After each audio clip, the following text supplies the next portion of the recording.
په هوا مې ګاډي راوستی او څلور واړه پکې ناست او څلور واړه په هوا مې ګاډي راوستی او په ځمکه مې کوز کړی په تعجب زه ولاړ یم د شپې 1 بجه چې سر مې پورته کړو په سپوږمۍ کې وم دنیا ده پکې واړو واړو کې ذات دی پکې او خلک دي واړه دي پکې ښځې هم دي پکې ماشومان هم دي پکې قبرونه هم دي پکې سره بخښنه خاوره هم ده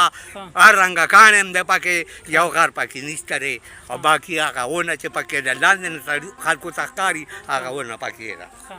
پاک جاده مې راوغورځول یو مې هلیکاپټر راوغورځولو دا په څه طریقه نو دا د دیوان مې واروخېږول بیل پلټ نه دغه اخیستو جاز اخیستو او راکوزولو مې ګرانو کتونکو راغلي وو یو ځای د چکر ته د ملګري راسره وو او دلته کې زمونږ تورګل ماما سره ملاقات وشو تورې کاکا چې ویل کېږي داسې چې شاعر هم دی خو عجیبه خبره دا ده چې ګڼ شمېر په لکونو پیریان دي ورسره اتو لکونه سیوا پیریان یادوي چې ما سره دي خبرې اترې به ورسره کوو په دغه ټاپک باندې چې آیا پیریانو نه ته څه کار اخلي او دا پیریان تا سره راغلي د څومره وخت نه دي توري ماما څنګه ژوند څنګه روان دی ښه دا راته وایه دا پیریان څومره پیریان دي تاسو سره او 10,000 کروڑه 10,000 د پاسه خلک دی ما سره او 10,000 کروڑه 10,000 د پاسه خلک دی او ټول عالمان دي او ټول مسلمانان دي او د خدای رسول دغه امانه کېږي صحیح دا د سره د کوم ځای نه راغلي دي دا ما سره بس د 40 کې وم چې په ما به مور پیدا او دوی ما لراله د الله پاک پیر کړم د 40 نه پیر یم د ما استاد مستاد نشته ما الله را کړي د پیریانو باندې تاسو جنګونه هم کړي دي کړي مې جنګونه ملکونو سره پې جنګېږم او که څوک داسې خلاف خبره وکړي نو د هغې جواب هغه ته خدای میلاوي او په هغه ساعت که په هغه ساعت مې ورکړو او که د شپې مې ورکړو که د شپې نه په 2 ورځ مې ورکړو خو ورکوم والا بیا جواب ورکړو او نه پرېږدم بیا دا جازونه تا راغورځولي او دا جازونه ما راغورځولي دي او باچا ته بادري چې میلاو شوه نو دی زما سر ته دوا وکړي چې زه پیر ما هر څه ما وغورځول او که نه که څوک نه مني نو ما سره د مخامخ چې ملکونو سره جنګېږم صحیح انډیا د جازونو دا کیسه راته وکړه څو جازه دې راغورځولي انډیا د څلور پاک جازه مې راوغورځول یو مې هلیکاپټر راوغورځولو دا په څه طریقه نو دا د دیوان مې واروخېږول بیل پلټ نه دغه اخیستو جاز اخیستو او راکوزولو مې د پیریانو خو به مخکې جنګونو کې هم تا سره مدد کړي د 65 راشي زه دی سره جنګېږم 65 کې څنګه یحیی خان ما بنګال واخیستو دغه د ایوب خان بادري میلاو شوه یحیی خان هر څه بیله نو ما ملګري ورپرېنښه که ما چېرې ملګري ورپرېښي نو امید د ربه کوم چې انډیا مې ترې کپ کوله د پیریانو تا ته کوم ځای ته چکر درکړی دی ما لا هر ځای ته چکر راکړي ما چې کم ځای ته ما خوښه شوه خبره نو ما الله هلته رسوي سپوږمۍ ته هم هېګولې سپوږمۍ ته سپوږمۍ هغه کیسه سپوږمۍ ته هم ښځې یم د سر نه ورته وکړه سپوږمۍ ته ښځې یم په تعجب زه ولاړ یم د شپې 1 بجه چې سر مې پورته کړو په سپوږمۍ کې وم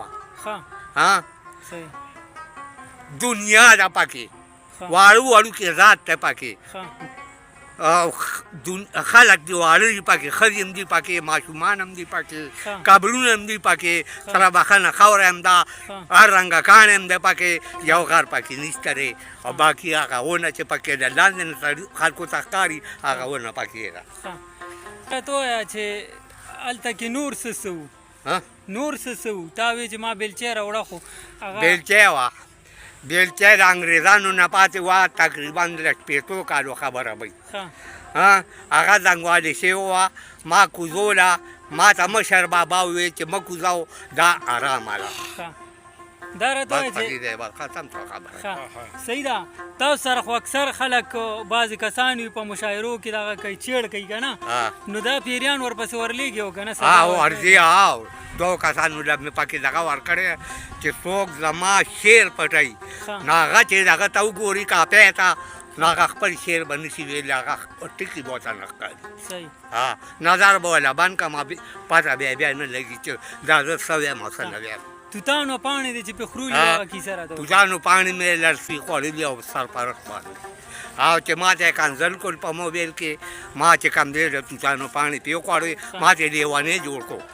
خلکو ویل سرپرست لیونی دی سرکاري ګاډی دی چې غیب کړی و هغه کیسه ورته سرکاري ګاډی چې مې غیب کړی و زه په لاره تلمه دا څه ورته وایي داسې لاره وه چې هغه بې لاسه خبره وه دا ګاډی هم بې لاسه راتلو زه هم بې لاسه راتلمه چې ما لخوا ما لارن نه راکوي چې ما لخوا لرالو نو ما غرار واورېدو نو ما ته داسې ټوپ کړو چې ما چغه ورکړه ملګرو چې غرب شو بیا پیجارو ګاډي یې اوچت کړی او کویکاپ ته مې رسولی لس ورځې مې پې تېرې کړي لس ورځې لس ورځې مې پې تېرې کړي او بیا مې راوستی دی په هوا مې ګاډي راوستی دی او څلور واړه پکې ناست و څلور واړه په هوا مې ګاډي راوستی په ځمکه مې کوز کړی دا راته وایه ډېر خلک به پیریان نه مني که نه نو چې څوک پیریان نه مني او وایي چې داسې دغه دي که نه نو ځان ورته ښیمه او ټایم به ورکومه بیا یې ځان تماشه وکړي صحیح ډېره مننه څه اخري پیغام ورکړه اخري پیغام نو بعد دا څه ورته وي بعد دا پیغام دی چې څوک نه مني نو ځان ورته ښیمه او چې څوک وایي چې داسې دي هغسې ما سره مخامخ شي عالمان دې ما سره مخامخ شي چې دنیا څو ځله ورانه ده څو ځله بله زه به جواب ورکړم اول خو به چاته پته وي او که چاته پته نه نو زه به ورته وایم چې څلور ځله دنیا ورانه ده او پنځم ځله چې آباده ده ډېره مننه نو ګرانو کتونکو تورې ماما چې دی نو هغه شاعر هم دی خو ډېره عجیبه خبره پکې دا ده چې تورې کاکا وایي چې ما سره